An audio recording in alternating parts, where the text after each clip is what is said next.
On this today's podcast, we have a very special guest. He's my brother-in-law, but also much more than that. Jeff Martin. He has done several businesses. He was in the Persian Gulf War. He has been really he does a lot of business consulting now, but just really he has a similar mission to what we talk about as far as helping businesses, and he has done it through really kind of an understanding of what it is. So, Jeff, welcome to the podcast. Thank you for traveling all the way from Lafayette. We're really glad to have you here. So tell us a little bit about you. Well, first of all, thank you all. It's really nice to be here. It's nice to see what all you do face to face. I've been watching you guys for a while, and it's just really nice to watch. What I do is I help business owners grow their companies without losing their minds. That's the end of the story. Boy, is that valuable. Oh, man, look, because it can make it almost happen to me. Mm-hmm. And so, and I say without losing their mind, but really it's without losing your life savings, without losing your family, without losing your health, all of it. All of it. And sometimes business ownership can take a toll on you. Yeah. Yeah, I think also one of the things that I didn't mention in your intro was your book. So you are a best-selling author with Business Mulligan, and going through that tells a lot about what you're talking about as far as kind of reinventing how you look at work. And I think that's one of the things that you're talking about too, as far as you said, you do it yourself in a sense that you make, and I think one of the quotes you put in here is that you work, instead of working for your business, you make your business work for you. So tell us a little bit about that. Yeah, well, going back to the book and all the way back to the Gulf War, I ended up in the military. Here's what's weird. Hold on, you know what? This is what I think, because this is going to be really fascinating to people. Let's get to the backstory of where were you raised? Take us on that journey of Jeff Martin and man, what was it like growing up? What kind of family did you have? Did you have both parents in the household? How did you that road? Because I think that's going to say a lot about how you've handled some of the things that have happened in your life, man. It probably does. So thank you for that. I grew up in Baton Rouge. My mother was married, had 4 kids. My father was married, had 4 kids. And he grew up in an orphanage. And that played a huge part on me because he was born 2 years before the Depression.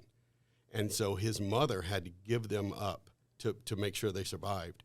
Got him back when he was about 15. So anyway, my parents met and married, and we combined our families. So we had a big family. It was 8 of us all together. It was the Martin mob, not the Brady Bunch. So the Martin mob, and we grew up and spent a lot of time with each other, love each other so much, and we had a wonderful family. I went to University High, U-High, a little small school in Baton Rouge, and they put up the walls of that place like nothing. So you don't get much reality when you're there. But I went away to play football up at Northeast, which is ULM now. Got hurt, went back home to LSU, did the fraternity life for a little while, and flunked out of school. Flunking out of school, and this is a pivotal thing because I'm glad you asked me this. Flunking out of school basically put me in the military. I joined the Navy. And what year is this? 88 when I joined the Navy. It was 35 years ago, 3 days ago. On the 20th, I went to boot camp. And why the Navy? I tried them all, and my father was a Marine. He said, don't join the Marines. Okay. I wanted the Air Force, but it was about a year waiting list at that time. And then the Army, I just didn't want to go in the Army. Okay. And so I knew that I was going to the military to learn a lesson for flunking out of school. And you made this decision on your own? I did, yeah. I had a brother that was a Navy veteran, my father, and I had a lot of military veterans in my family. But I joined the Navy, and as soon as I get in there, I'm a medical corpsman, like an EMT, like a field medic. They send me with the Marine Corps. So I ended up with the Marines my whole time, which I loved every stinking second of it. Wow. I really did. And so I was a medic in an artillery unit, went off to the Gulf War, and the book, Business Mulligan, which is really about taking your life back and having your business serve you, really starts off when I'm on the flight back after the Gulf War. How long were you deployed for? It was about 10 months. Wow. Altogether. We were, because we were in the Marine, we were in a fast action platoon or unit, and so we were there 8 days after Saddam Hussein invaded Kuwait. And so we were there with 15 bullets apiece. We would have been just a speed bump for those guys. They had no idea. They just heard the Marines are there, so it settled everything down. So we were there for about 10 months, and I was coming back. We ended up, I got voluntold to stay there for about 2 weeks longer than my unit, just so we can pack everything up and go. And ended up in a huge plane. It's a C-5 Galaxy. Huge, biggest plane. They put tanks in it. They put helicopters in it, Humvees. Well, we only had 7 of us, Marines, and it was 6 Marines and me. And we were flying back, and my buddy, who was a lieutenant, he was my executive officer, he handed me the letter I wrote to my family that he'd put it in his flak jacket the entire time. I gave him his letter back, and this was the first time that we could be alone, and not have to talk to anybody, not be, close up with somebody in a vehicle or whatever. And so I went and set off by myself, and somewhere between, I would say, Saudi Arabia and New York, I read that letter, and I just bawled, man. I started crying. And what I found was I didn't even remember writing it. I remember writing it, but I didn't remember what I wrote in it, right? Yeah. And I wrote, I'm sorry. I'm to my parents. I'm sorry. If you're reading this letter, I'm sorry. If, I failed. And what I realized while I was reading that letter, and I'm just sitting there crying, I realized failure is what put me in harm's way. Flunking out of school got me to join the military. There was no war in sight. Next thing you know, I'm in this desert in Iraq and Kuwait and Saudi Arabia, right? And so I did what I now know to be the biggest mistake of my career. On that plane, I vowed to never fail again. I vowed. And so when I got home, I finished my enlistment in the military. I went back to LSU. I was able to file academic bankruptcy, actually, and start over from scratch. I did very well, got a finance degree. I was working full-time. I bought a home. I bought an apartment complex. Basically, brother, I was going 100 miles an hour, and I was never going to fail again. I call the next phase really the 17-year blur, where I bought a business in Lafayette. I moved to Lafayette. I met and married my wife, had 3 kids. Everything was great. I was not failing, but my health was failing. I gained about 100 pounds. I mean, that's crazy. Throughout all of this, I've started companies. I've sold 4 companies, and I've come to realize that you're going to fail every day. We're human. We fail literally every day, and it's a joke to think that you're not going to fail, because if you keep going 100 miles an hour, something's going to break. That's right. So you may not even think it's breaking, but you're going to lose your faith. You're going to lose your mind. You're going to lose your family. Something's going to happen, and it almost happened to me in the business I sold before starting to coach. Wow, man. Yeah. That's heavy duty. So you're going through things. You vow never to fail. You get out into the real world, and you realize, hey, man, I'm succeeding in all this, but there's more than just business, man. You were really focused on business. And so how did you, what was the process of you realizing that and then unpacking it and realizing, hey, I got to take a little bit of a different, because we talk a lot in here about perspective, the way you see the world. Sometimes you just got to change your viewpoint a little bit. You're looking at it eye to eye. You maybe need to go 45 degrees, 90 degrees, and all of a sudden that picture looks totally different. And so at some point you woke up and said, there's more to this than just never failing, and so. Yeah, I would say it between my wife telling me, hey, dude, something's got to change, and a scale. When I looked at a scale one time and I was 340 pounds, you know what I mean? Yeah. I mean, that's insane, And so I knew I had to do something. And what I realized is you can't fix the bike when you're riding the bike. You got to get off the bike to fix the bike, right? And so I said, I have to do something. I sold that business, and I realized, that my passion is helping business owners live better lives, and so that's when I decided to write that book Mike was talking about, and create, a framework to help business owners turn their businesses around so their businesses actually pay them back.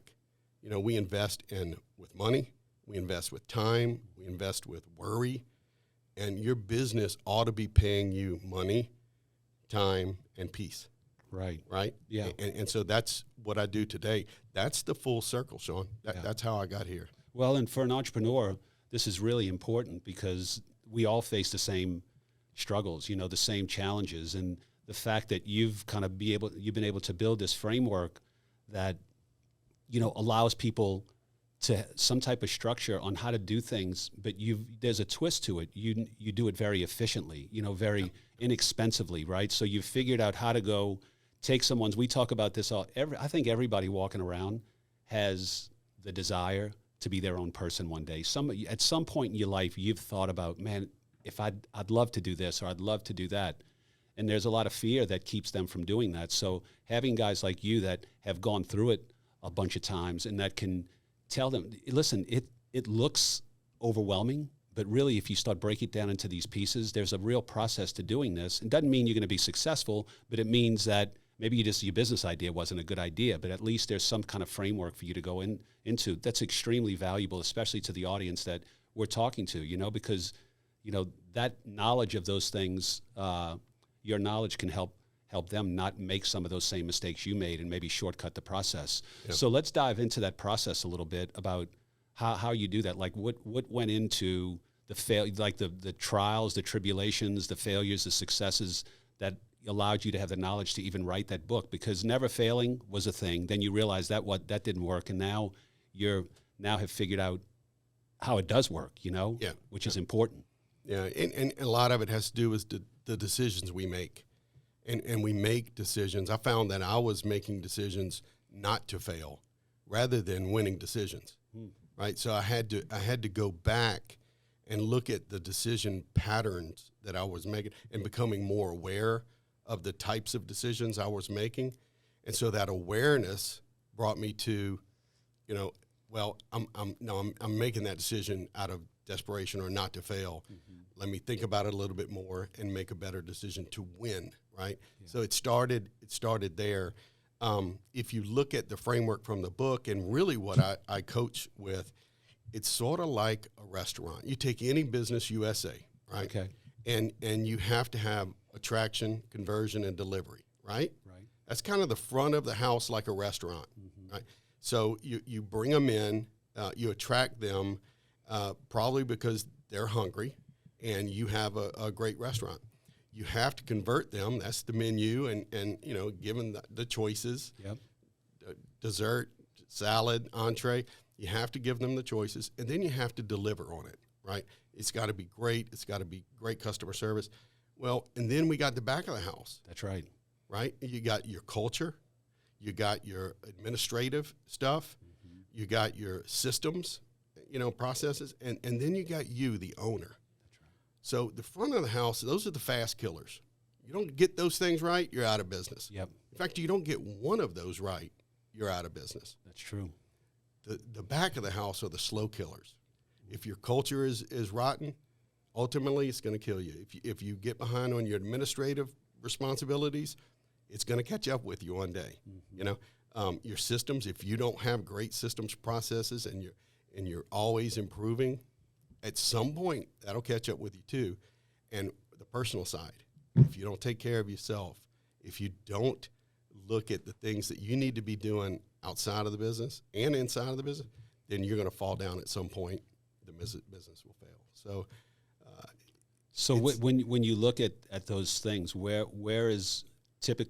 are people the weakest? Like, do you see a trend where they're weak? Is it advertising? Is it the back of the house? You know, what? That's a great question. It's leadership. We have forgotten how to lead and how to lead ourselves. And I don't want to get into the whole discussion of the environment today, but we can, though. I think it's pertinent. If it's okay. Yeah, no, it's okay, because this is the reality of what anybody starting a business is going to have to deal with. And so, there's no holes barred here. I feel like we're being asked to be controlled. And because of that, we're just falling in place. We're doing what we're supposed to be doing, and we're forgetting how to lead people, and lead ourselves. You're talking about from a business owner standpoint. Oh yeah, 100%. And because of that, it's a trickle down effect. And what do you think's causing that? Society in general? I think it's the cell phone over here. I think social media. I think media, and I think maybe some constrictions that the government puts on us. It's just like, I can't catch a break. I got to do it this way. I can't do it the way I want to do it. So the bureaucracy and I think it all plays into it. Yeah. And I believe that how can you lead if you can't even call this guy sir? Right. I don't even know what to call you. Yeah, it puts you in certain industries. It really does put you in a weird position. It does, and there are 100 things just like that. Yeah. And so it's tough. And then I feel like men are. I'm really getting after it today. Y'all, they're gonna love me. Yeah. The thing is, you're preaching to the choir, though, Sean. We always have these conversations too. So just keep but going. Men can't be men, right? And women can't be ladies. Yeah. And so how can you lead yourself if you don't know where you fit in this world, right? So what when you come across those things, to me, the way that I deal with them is there's zero tolerance for it, because if you give that ideology an inch, they're going to take a second inch, they're going to take a mile, they're going to take everything. So, I know that's the way I handle it. That's the way some people would handle it. But what do you advise people that, I don't have any fear of anything. I'm not beholden to anything. So we just stick to what we believe and what's true and what's actual. But that's really interesting, man, that you're seeing this in the business world, that this is conflicting to people, and it's really terrible when you think about it. Well, it's sad. It's sad, and it makes it harder than it has to be. Yeah. I'm a guy, but I want to simplify everything. Mm-hmm. Get down to the simple, unvarnished truth of the deal, and then you can deal with it. If you're having to think 3 steps behind because one thing isn't right, then your brain's working too hard, and our brains already burn more calories than any organ in our body, right? You got to make things kindergarten simple. Simple, yeah. And it's hard to do that when you're dealing with other stuff. Yeah, stuff that's not important, stuff that's not beneficial, it's stuff not that reality, and it undermines the entire organization in some cases, right. Just because you're working from 2 different sets of truths, dude. And so if there's no truth at the foundation, everything breaks from that point forward. That's right. And I think at some point it will come back, and people will understand, look, reality's reality. Yeah.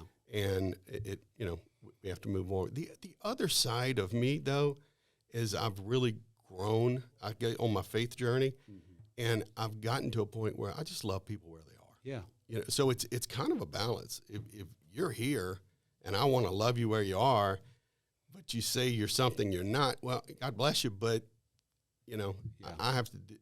I don't have enough brain power up here to remember what I'm supposed to call you or whatever. So anyway, it really does seep into everything. And you're seeing that. I'm seeing it. It's just making it really difficult for business owners to operate. Yeah. And so, how does that question even come up to you, man? Like, what do I do in this scenario? What do I do in this scenario? You don't even know if you're going to face that scenario again. So no, you don't. It's case by case. You know what I mean? Most people that I work with, when you drill down and peel that onion, it's people problems. It's people. You know what I mean? Yeah. You're dealing with people, and what we just talked about is just part of that. You really need to work on your leadership, your people, your operations, management and execution, your cash flow, and I'm preaching the preacher with y'all, but your products, your marketing, and your sales. That's kind of what you focus on, but often I'll start with people problems and try to resolve those first. Well, they say culture trumps vision, so it's when you think about it like that, the vision of your company, they're saying culture trumps that. So it's the single most important thing for a business to grow and thrive, I think. Without the right culture, it's really difficult to do that. Oh, it's crazy. And you look at we're really going deep here, but you look at the stats today, that 66% of U.S. workers are disengaged. 66% are disengaged. So they're just going there to collect a paycheck. Going through the flows.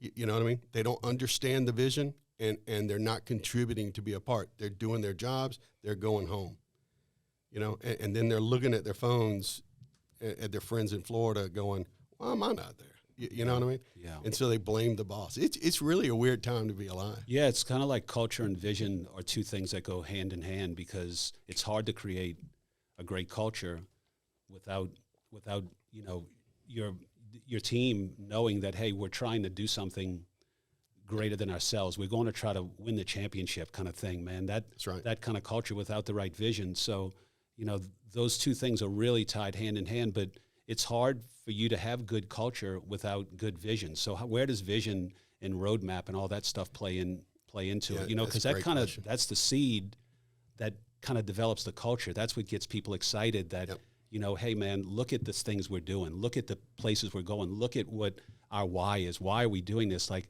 I'm in a place now that I'm thriving. We're trying to do things. We're helping other people. So how does vision, when you work with these businesses, do a lot of them have that roadmap and have that why and have all that stuff, or you help them unpack that kind of? I do, and they have it, but a lot of it's up here in the CEO's head. Okay. And so I look at this as, like, you as a CEO, it is your job to every day, and I mean it, every day, every meeting, everything, to point this direction and go, hey guys, we're going here. And that's how you start every meeting, right? And I know it sounds, that's kind of hocus pocus. Look, you want to keep people focused on where you want to go? Sure. You got to repeat it, Yeah. right? It's got to be simple, easily repeatable, understood, and easy for them to go out and repeat it, right? And you, the leader, has to point in that direction every single day to keep us on track.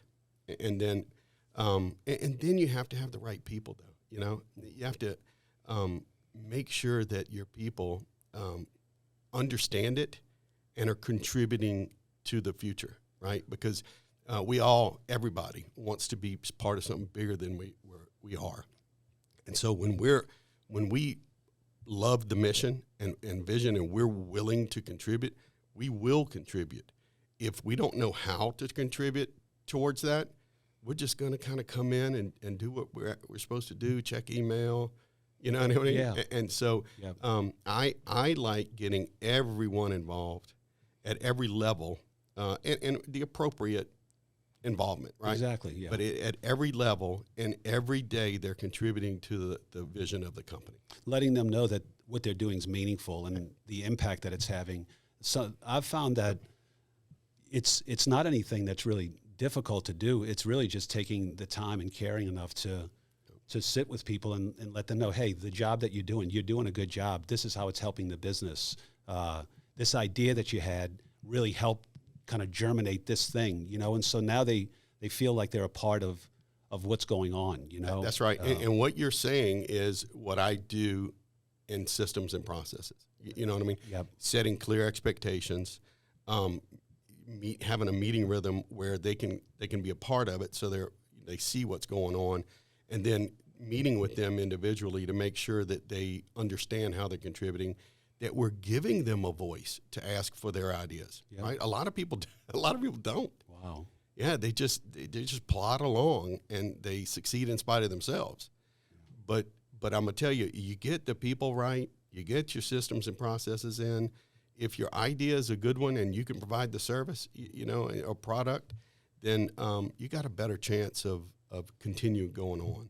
That's really, that's interesting, man. And I think that ties back. You talked in the beginning, the first thing there has to be is awareness. Mm-hmm. And so you basically wake up the awareness in these business owners and say, listen, maybe you need to step back and let's look at this more from a systematic way. So you basically go in and just look at their whole entire organization from front to back, processes, admin, service, you look at their advertising and all also? Yeah, I look at everything. Okay. But I will tell you where I start is with the owner.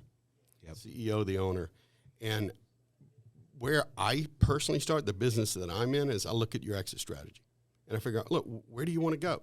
And there are really only 4 things you can do. You can sell it, you can hand it down, you can walk away, or you can hire somebody to run it for you. That's really it. Yep.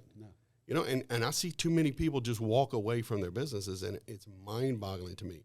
So I start with the end in mind, right? I start with your exit strategy.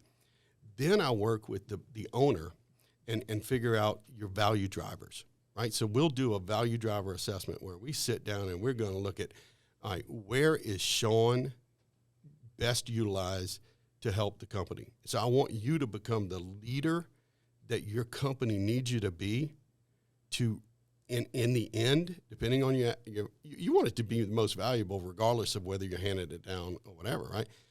Where are you going to drive the most value? You know, and you look at all of those drivers, and then we try to get you out of the day-to-day so you can focus on driving value and being happy, Yeah.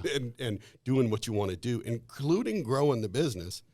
And then we work on the rest of the team by putting the right systems and the right process and the right frameworks in place so they continue to free you up out of the day-to-day so you can do a lot of us, we're scared of growing the companies because we know everything's going to fall back on us. Sure. You know, and so we don't have the people we can depend on.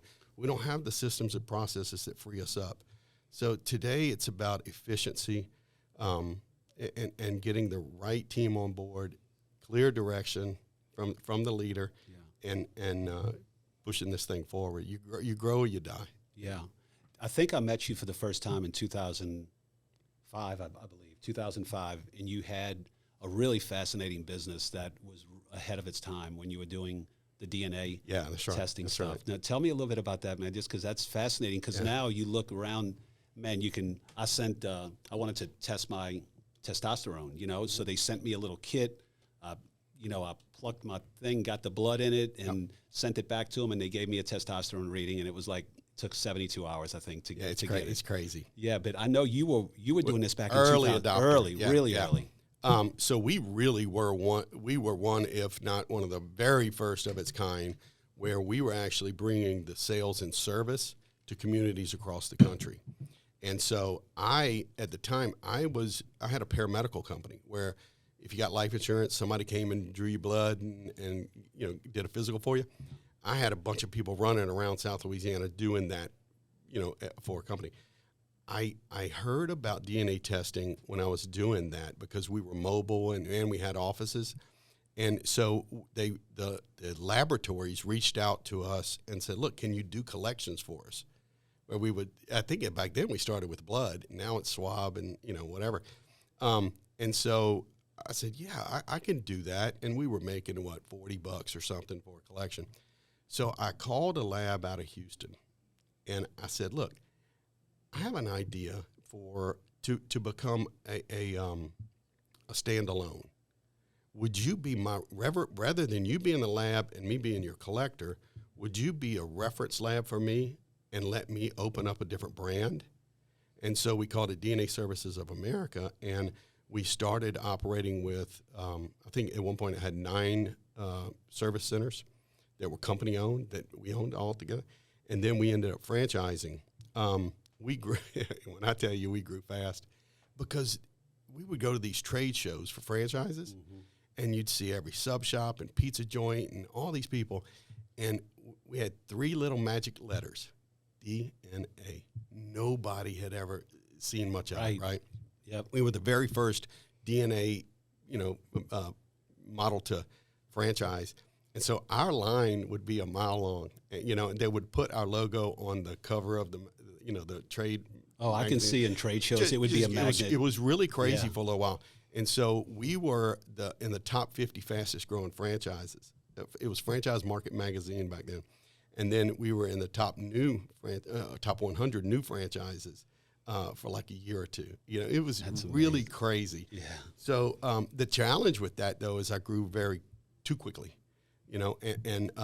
We went from one business selling DNA tests to 3 businesses overnight, selling businesses and servicing businesses. You know what I mean? Yeah. And so, that was part of the DNA. Yeah. We became a franchisor. Okay. So we were selling tests on the street, selling businesses throughout the country, and servicing all of those businesses, as they opened up and kept going. Kind of like what you're helping with other people now. You had all these things going on at once, man. It was crazy. All new to you. Yeah, it was. And so the money was great, but for all the money coming in, the money was going out to reinvest in the business.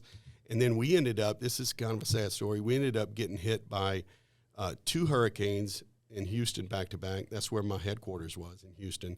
And we got wiped out. And so those 2 hurricanes, it was Ike and Gustav, and they hit just a few weeks apart, and it just completely wiped out our Houston headquarters. Lafayette, Houma, New Orleans, Jackson, Mississippi, we got hit hard. Wow. Yeah, and so there were a couple points in that DNA testing business where I should have closed the doors.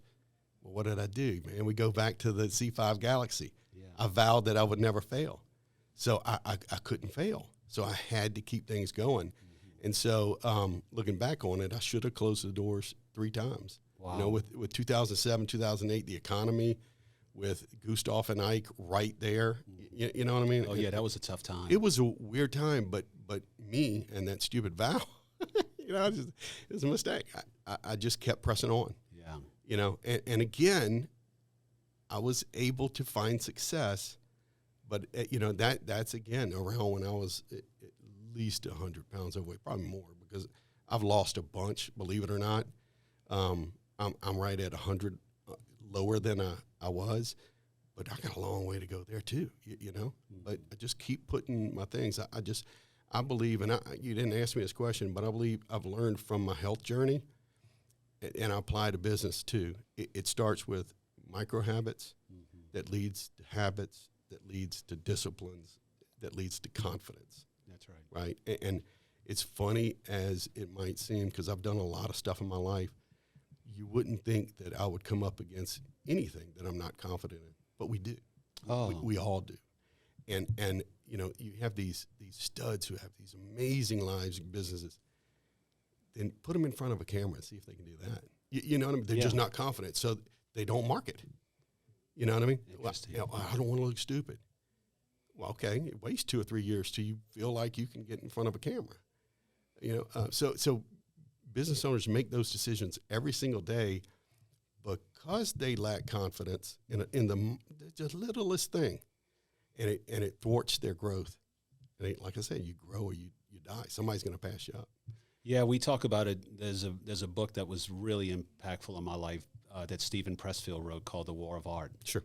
And, you know, it opened my eyes to those, you know, because there were things, behaviors in my life, decisions, as you call them, procrastination and putting things off. I had a real tendency to do those kind of things. And I knew it was affecting me because, like you said, your decisions that you make ultimately are the outcome of what your life is going to be. And when you're not making good decisions, typically you see it in your life. And it gave a name to those things that were haunting me, you know, going to work out, doing, like, there was always these excuses and this, and I couldn't really put a finger on it.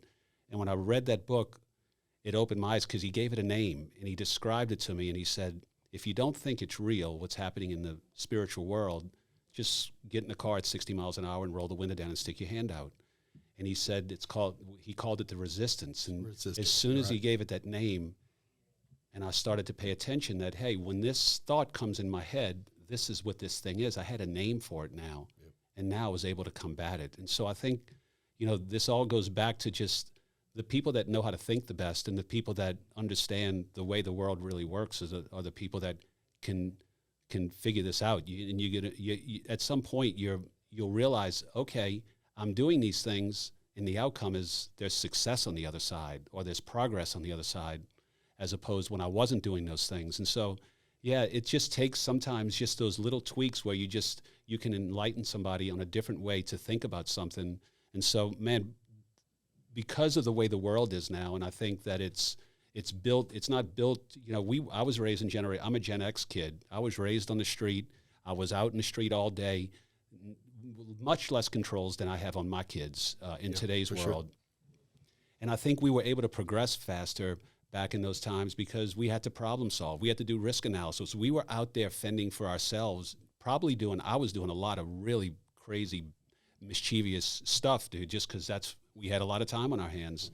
But I think in today's world, I've really babied my kids a little bit too much, I think, in some cases, because they're not really equipped to go to go out there and at the level. I just had a real understanding of how the world worked at a young age because I had already been through a lot. And I think that's one of the things we're facing now. So it's very important for people like you to be out there that can kind of reset people and say, hey, let's just take a back. You're going to crush this. You just need to think about it a little bit differently. Yeah, no doubt about it. And I couldn't help but think about my kids and their generation while you were talking about you. And that was me too. We were out till the dark. We got home. I was talking to a buddy of mine on the way over here, and he was talking about his kids and that generation of kids. They can't communicate. Mm-hmm. And I go back to society today. Yeah. And you know, I made a joke with him. I said, look, you can't even ask them to go up to the counter and ask for more ketchup. They cannot communicate today. And y'all, I'm telling you, that's going to haunt us in the future. Yeah. Is that generation coming up and only wanting to do chat or only wanting to do email. You know what I mean? Yeah. And businesses better think about communication in the future because we're just different, you know. And so is that one of the things you coach these businesses? Because if they're, listen, this is the nature of the world. There's nothing we can really do about it. There's no controlling it. But how do you address that? I would imagine, you know, we've done a good job. I've learned how to hire people here, and I've learned how to really look past their skill set and look for their potential and their mindset, because that to me is more important than anything else. You can teach somebody a skill. It's hard to teach somebody that. So I would imagine that's a big thing for businesses today, is to try to navigate this. And maybe if the outcome is you're going to get kids coming in that are not prepared, then you got to prepare them, basically. So you got to put the steps in place to kind of get them up to speed on how you want them to communicate. Yeah, because communication, it's in everything that we do, whether it's inner company or whether it's dealing with our customers. If you can't communicate, that's a real problem. Huge problem. It's going to be a bigger problem in the future. So we all, owners, managers, supervisors, we have to become coaches. Mm-hmm. Yep. And you know what I mean? We have to find those coaching opportunities, and we have to coach them up and get them there, because they have the capability, right? They have the desire. They just don't know. Nobody taught them how to do a firm handshake and look someone in the eye. Nobody taught them how to, yes, sir, and how to address people. Yeah, it's. Right. I see those kind of things too out of the younger generation. Yeah, and this and that. Man, I wouldn't dare call an adult. Say yeah to an adult or something even when I was a kid. No problem. You know, you go to Chick-fil-A and what do they say? It's my pleasure, right? Yes. That took them 3 years to install that, from the idea to execution, to where they're saying it's my pleasure. You would think that would be the idea, and Kathy or somebody would call the VPs and say, hey, I want this in all the stores. Instead of saying you're welcome, I want to say it's my pleasure. Mm-hmm. 3 years. Wow. Yeah. So it takes some coaching, but again, they have to know why they're doing it. That's it. And that's your job, our job, you know. So it's a task, but we're up to it. Yeah. It's really fascinating as you unpack this, how these generations kind of behave and act differently. So you could be dealing with companies that maybe don't have young kids, and your coaching advice is going to be to them one thing, and it's a different thing for another company. There's no one size fits all. It's a general kind of concept that, hey, you've got to do, these are the steps that you have to take. It might look different for a Chick-fil-A than it does a bigger business. 100%. Yeah, but there are some basics, basics. Yeah. But I always say businesses are like fingerprints. There are no two alike. Mm-hmm. You know, and there can be 1,000 marketing companies, and they're not alike, because they have different people, they have different offerings. And it's the people that make the difference. There's no doubt about it. The single most important thing in this building to me, and I come in here every day, is to serve the people and make sure people that I work with are in their lane and they're thriving and happy. Right. But I'm hogging this whole conversation, Mike, and I see you over there chomping at the bit. So one of the things that I wanted to talk about, like what I love about, and we really kind of glazed over a little bit, but about Jeff's story is the fact that he did fail, and he failed multiple times. And because you failed doesn't mean you're a failure. You know, like you have to get up off that horse and keep fighting. And I think a lot of people feel like they get punched in the gut once and they quit. They're like, it's too hard, I didn't do it. But he went and overcame it and kind of fought through and made those challenges to himself. So, I mean, I just love that story about him, and about, you know, as far as people motivated to saying, well, I suck at this. Well, maybe you need to try it at a different approach, change your mindset. And I think that's one of the things that he does so well with the coaching and all of the aspects that he does in his life. I think that's amazing. Yeah, I appreciate that. And you're right. You got to keep getting up because we literally fail every day. You know, it's just too much going on out there, man. You know, Yeah, don't be afraid to fail. no. Yeah, well, and you got to protect yourself, but you protect yourself by making the best decision you can make. You protect yourself by putting the systems and processes in, and then getting the right people on board. And like I said, this is where we're heading every day. You have to be relentless with that. Well, dude, one of the businesses that you own right now, let's talk about your clothing business a little bit, just because I think it's so damn cool, man, that, you know, dude, you know, here's this segment of the population that's underaddressed. And so you must have known that, because we talk about it all the time. Do you have an audience, a captive audience? That's number one when you're thinking about going into business. That's you right. know? And That's then, right. you know, do you have a product that you think that's going to fit them? And I think that's It's going to solve a problem. Yeah. And and that's what is business. It's figuring out a problem that you can solve very well, right? Yep. And so the company I own is called Short and Fat, right? We're not big and tall. We're short and fat. And so the way it was is Mike's sister is my wife, Katie. Katie and I were shopping. I had to go to a funeral or something, and I couldn't find a shirt that fit around my neck. You know, and I was much bigger than I am today. So I couldn't find a shirt to fit around my neck. And I was at a big and tall store. And I said, baby, I'm not big and tall. I'm short and fat. You know, and I said, oh, man, that's another business. And she said, no more businesses. And so I had to put that idea to bed, but it was still in the back of my head. I go to a men's retreat, and I see this, who's a very good friend of mine now. I see this guy. He's about 5'2", about 200 pounds, and he looked like Danny DeVito, man. He's all energy, and he goes 100 miles an hour. And I said, man, he's pretty well dressed. I'm going to talk to him about where he find your clothes. And he said, oh, my God, it's the worst. I have to go to the husky department. And this is a grown man with 5 kids. You know, he had 3 at the time. I got to go to husky department. Then I go and have to get them tailored and taken up, and that costs me twice as much. And I said, look, I have this idea for a business concept where it's made-to-measure clothing, but it's tailored to a niche, and it's an underserved market out there. We're not big and tall. We can't buy off the rack. We are horizontally blessed, and we're vertically challenged, right? You know what I mean? And I said, I want to call it Short and Fat, because I looked up the URL. It was available. And he goes, oh, without even thinking, he says, oh, my, yes, I'm in. I'm all in. That is a great idea. Yeah. And so I wanted him to be the face of the company, though. I didn't really want to be the face of the company. So we talked about it for a few weeks. We literally, this is kind of funny. We were sitting in a bakery. Most stories are bar napkins, right? We have powder sugared covered napkins, and we're in a bakery, and we're jotting it down. Literally, I still have the napkins to this day. And I said, look, I'm a biscuit away from 300 pounds, man. I don't know if I want to call this thing Short and Fat.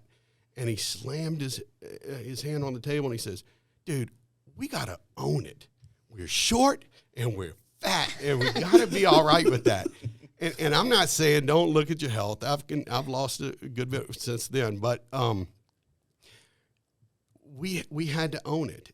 And what's funny is the day that I mentally said, and this is a lesson for all business, the day I said, you know what, I'm owning it, and I'm going to be my authentic, true self here, and I'm going to show up. Everything has been better since. And between the two of us, we have over 100 years experience in being short and fat. So we know our market, right? And we love our guys. But what's so funny is we have subscribers from all over the world, literally every single state, and some in Canada, some in Ireland, I think is one of the farthest. We've built a community, and that's the next generation of marketing. Yeah, I love kind of on some of the messaging that you said too. It's not necessarily like what you said about your health, but it's like how you can make yourself feel good now. Like look, you can go to the gym 100 times and you're still going to feel like your clothes don't fit you right. But you have it, you've made a system to where if you have to go somewhere nice, you have to go to a wedding, you have to go to a funeral, or just dress nice for business, now you have an option that makes you feel sharp and confident and all of those things that you feel like when you come on here. Yeah. I look great, right?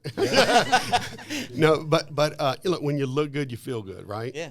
But when you feel good, you're more productive, and that's what we want. You know, we don't want to sit there feeling sorry for ourselves all day long. You know, but it's how you feel that really matters, and you increase your productivity, your happiness, and everything you do in and outside of your business and your life. It just so we've been very blessed. We have some technical problems with our website, which has slowed our marketing down. But what we love doing is we love making our guy laugh and then turning his head, you know, and saying, it's not all about funny. It's about you. Yeah. And our name does make them look, you know, and then we do keep them laughing. And then we show them that, look, it's about you being your best. So how does somebody obtain the service? They call you guys? Do they do the measurements themselves? It's all online. So, okay. So it's e-commerce. They go to shortandfat.com. Okay. When they arrive there, we have a shirt club. So these are all custom made. You literally choose the fabric, the collar, the button color, the button holes, whether you want a pocket or not, the pleat, cuffs. But you know, you build this shirt just like you would at any other custom shirt place. Any custom shirt. It's just our niche. Yeah. And you know, it takes. You can either get quarterly, every other month, or monthly. And we've been in it for almost 5 years now. We've had people that have been, you know, every other month, quarterly, for 5 years, and we love them. We saw And what are they getting? Just shirt? Is it just shirts? No, we do suits, we do pants, we do blazers, custom blazers. Man, you wouldn't believe these things. Wow! And you get to design them, and from the inside, you know, the outside, it's truly unbelievable. And we kept our price at a price point where, because these guys can't go buy off the rack, right? They can't do it. And if they go to a tailor where they're going to custom make it, you're talking about blazers anywhere from, no kidding, $1,200 to $4,000 out there. Oh yeah, custom It's anything made to measure. Yeah, and so expensive. we do it at a price point where our guy, he's usually a manager or we have people that buy one shirt so they can wear to weddings and funerals, and we're cool with that, you know. And so, but we are, it's called Short and Fat Nation. We're building a community, and we know our guys, and they're short, they're fat, they're short and fat. We have guys that are bodybuilders, but just think about it. They can't buy clothes off the rack either. That's true. And so they love us. You know, we have a ton of bodybuilders up in New York. We have a guy that's 7 foot tall. That he can't buy off the rack. He's not short or fat. You know, he's a beanpole. But he can't buy clothes. But it's in marketing. We niched, and then we're inviting anybody who else wants to come. You know, and because we're going from the community approach, everybody gets it. How difficult was it to build? I would imagine, man, this maybe was a little bit of an easier lift to build a community, just because you're looking. It just seems like it would really play to that. Yeah. But how challenging has it been to build a community, or it's just happened because of the kind of vibe you guys give, how you're not taking anything too serious, you're owning it. Sounds like there's a lot of humor involved. Yeah, and I think we started out with the community approach. Okay. And the difficulty of that is we need to learn the lesson of letting go and letting the community kind of take part in the community. Mm-hmm. And we haven't done a good job of that. It's called the gut, guys united together, right? We need to let the community lead the community. Yeah. And so we need to do a better job at that. But we're talking about stuff like that. It was relatively easy. I'm interested in that. What's some of the ideas you guys have on turning the reins over to them? Well, I need to get with my business partner and really talk about this idea. It's just we can't. He's a financial advisor. I'm a business coach, and we have this, going on, and it's doing well. But we can't lead all the communities that we're a part of, Sure. and be there for our families and everything else. So I think the ideas of, some of these people who really contribute a lot, and they're always in there. Yeah. We need to give them a badge, man, and say, look, take it. You're the mayor. We did this in the crypto space, man. The crypto space is really famous for this, of letting the community. It's really the strangest thing I've ever been involved in, because all of your customers basically have access to the management team in real time all the time. It was such an interesting experience. But what I did realize, I'd never seen community like this around a business before. I'd never seen it before, and how powerful it was, because we, at one point, it didn't matter what we wanted, what we needed, from graphic design to hunting someone down. Yep. Man, as soon as we handed the keys over to them, Yep. dude, it was unbelievable the way that these guys went out when they really believed in it. And you get now, because now it's like they're going out there and saying, this is my thing.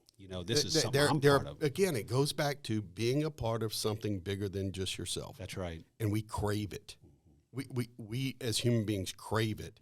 And what the social media and what the cell phone, all this stuff is supposed to connect us, and it's disconnecting us. Sure. So we're craving that more and more. And I really believe that's the next step in marketing. I think so too. And it's fun. Yeah. Because they're your people. It's a big focus of us moving forward, and is to have this community of business owners that are going to be in there helping each other as it relates to our software platform, because these guys will be in there. They're going to be, it's going to be helping them make money. The other thing I think it does is, when you build a community like that, those people now have something to go talk to people about, man, that they're a part of something Bounce else. an idea off of. Yeah. You know what I mean? Because especially business owners, a lot of us are solopreneurs, and we feel like we're on an island by ourselves. Sure. So you bring them together, and it's a service as much as anything. Yeah. But we all crave it and want to be a part of that. No doubt. It's so interesting, Mike, because we've talked about it being authentic. We've talked about culture, vision, community, all these things, man. And it really kind of helps validate, you're a business coach. We're running a software company, but it seems like we're on the right path right now, man, just based on the things that you're talking about, dude, just because we believe in all of these things, and they're all very important. None of these things are really difficult to do.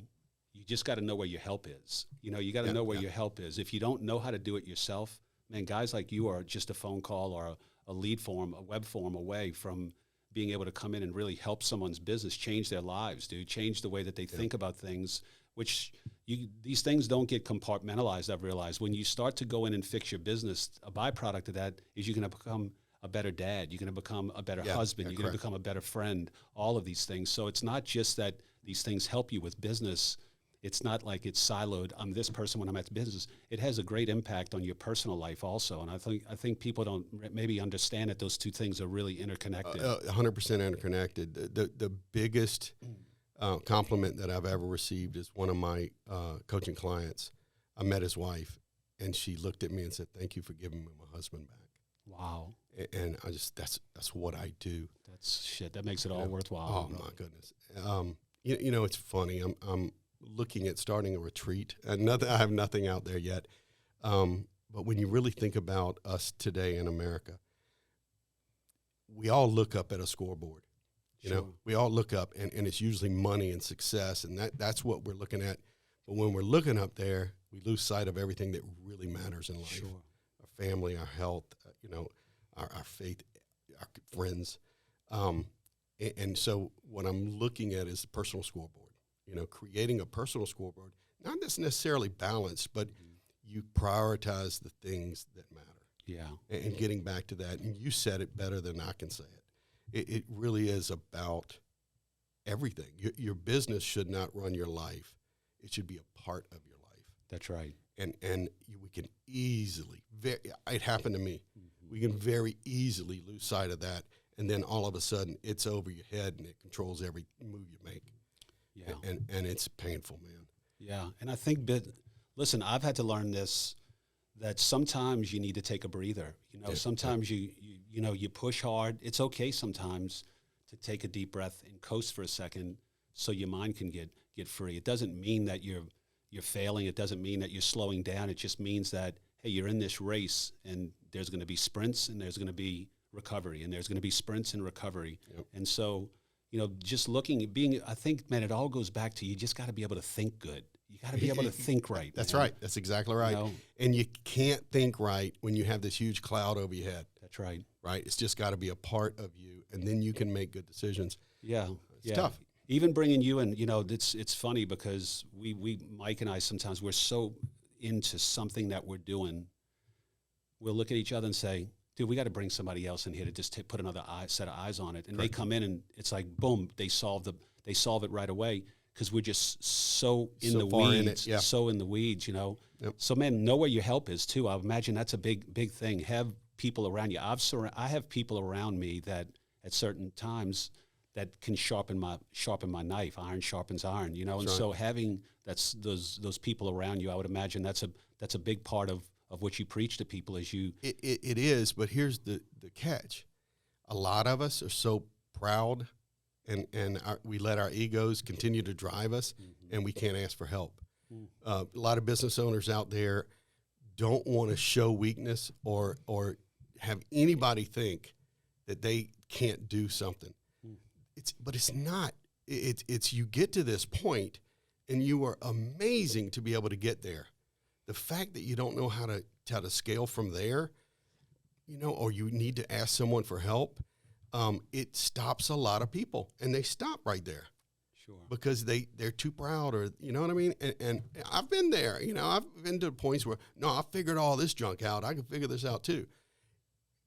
Yeah, but if you want to get there a little faster and avoid mistakes, and then you may want to get somebody from the outside to take a peek in, mm-hmm. and they'll see it from a different perspective.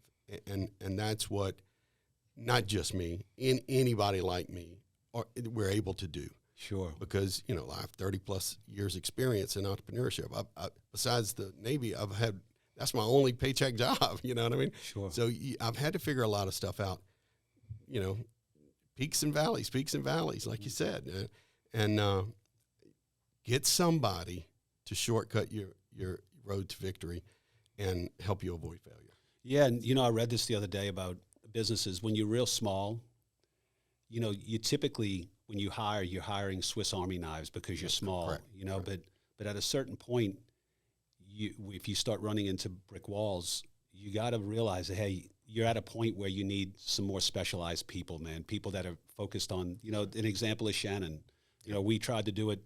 We said, let's just do it ourselves. We'll come in here and we'll film and we'll do this. And man, this equipment sat here for 6 months where Mike and I walked around it for 6 months. And then, we needed somebody focused on that. The Swiss Army knife approach wasn't working. And so being able to understand when you're running into a wall, it's maybe because, this is the problem is you can't do it all yourselves. You need to add another team. You cannot do it all. And, or you don't think you can do it.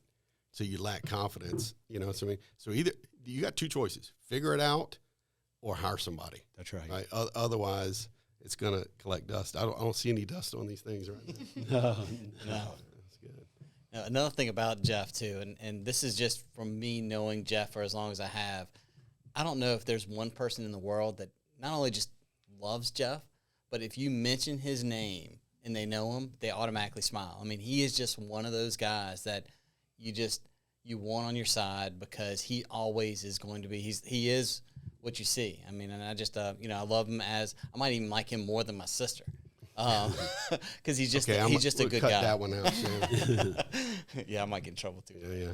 So it's interesting that Mike says that because I say that same thing about Mike. I don't know anybody who would. How could somebody not like Mike? But how much does your faith walk and just that part play into who you are as a person? Because it sounds like you're just a really great person. You're probably a good friend, a good dad, a good husband, and you're there for people because, for Mike to speak that glowingly about you. But how much does your faith play into that? Today, it's everything. Where's the tissue? But first of all, Mike, thanks for those words. And I mean that. I appreciate it. And thank you for this question, because too many of us can't show this side of ourselves. I happen to marry a doll. Jim, this woman loves me. Whatever I do, she's very straightforward. She's a lawyer. She has might need to go talk to this one in the corner office one day sometime. So. And she has supported me through thick and thin, and I've tested her, man. She is a little farther along on her faith journey. She's getting a master's as a lawyer, getting a master's in theology right now, and so she has pulled me sometimes, but she's mainly led by example. And I will tell you that I've always had faith. 100% of my life, my parents raised me to serve God, love Him, serve Him, and love people, and I always have.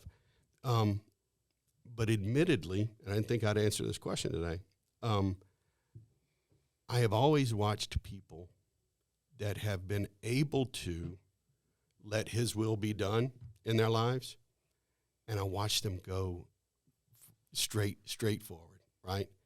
It's the people like me who are control freaks and kind of figure out, I can't give it up. I can't let go of the wheel. Mm-hmm. And I have had a long struggle letting Him take over and letting His will be done.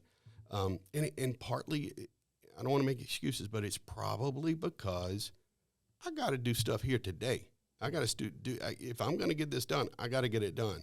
I got to get help. We got to churn, man. We got to do this. And maybe I wasn't ready to relinquish the wheel. And so over the year, and I'm still not there. I'm not. But the more I give up and let Him take it over, the better things get. Amen. And so I've seen it in other people. I'm witnessing, experiencing it myself. Sure. But that's the answer to that question. It's everything, but I'm still not 100%, but I'm working on it. But you're never going to be there. I don't know that I will. You're right. No, it's just a journey. Just because every time He shows up, He gives you more confidence that He's going to show up again. That's right. And the timing is never determined, and it's usually when you think the end of the road is coming, and but He always shows up. Yeah. Always. Amen. Always. No doubt.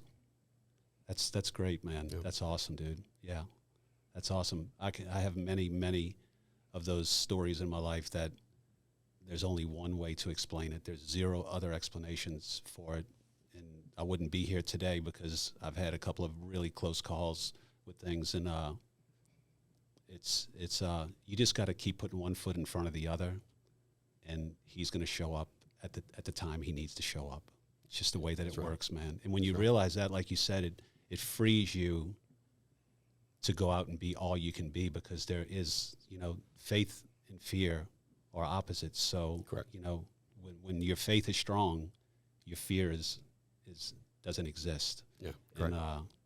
And man, it's a great way to live life, because failure is just an opportunity. It becomes, the blessing is in the lesson, like I call it, dude. And so you start to look for the lessons, and because that's where the blessings are. The blessings are in those deep, dark places where you don't know what's going to happen, and you surrender, dude. Yeah, that's right. And that's the secret to life, brother.